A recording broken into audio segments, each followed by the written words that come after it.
L'autoconsommation, c'est la possibilité de consommer tout ou partie de l'électricité que l'on produit par une source renouvelable, en particulier solaire.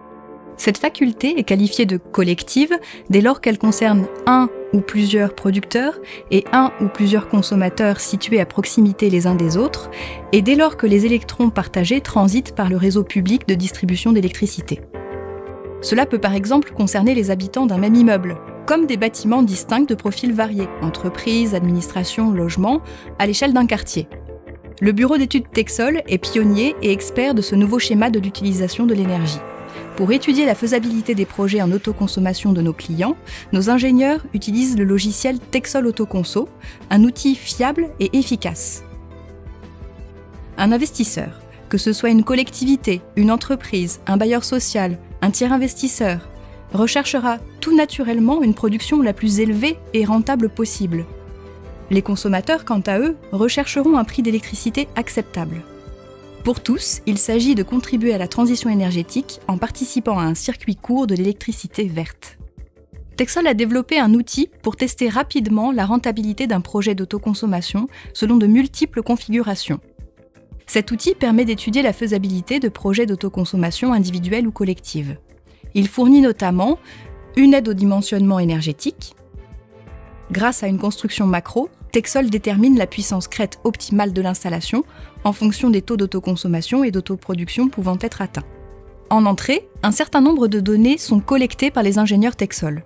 Les profils de consommation des participants à l'opération d'autoconsommation, qu'on appellera consommateurs par la suite, le profil de production PV, et différents paramètres d'entrée qui dépendent des caractéristiques du projet, de son modèle d'affaires cible.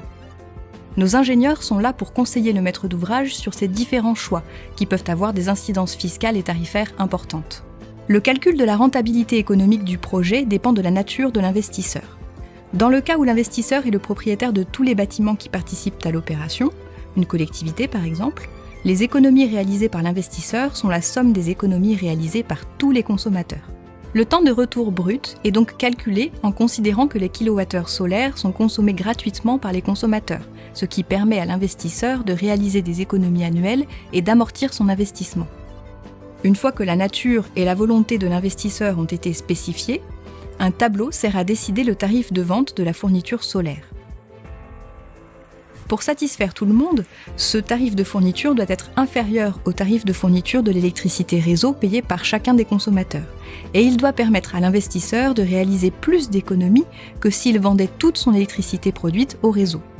L'outil permet de calculer une répartition des prix de vente optimale en fonction du temps de retour brut recherché et d'accéder au bilan économique correspondant.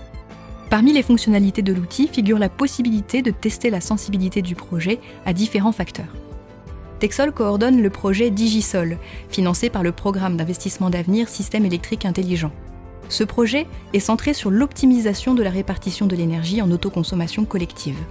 Précisons que Texol, spécialiste du solaire, participe également à des projets multi-énergie.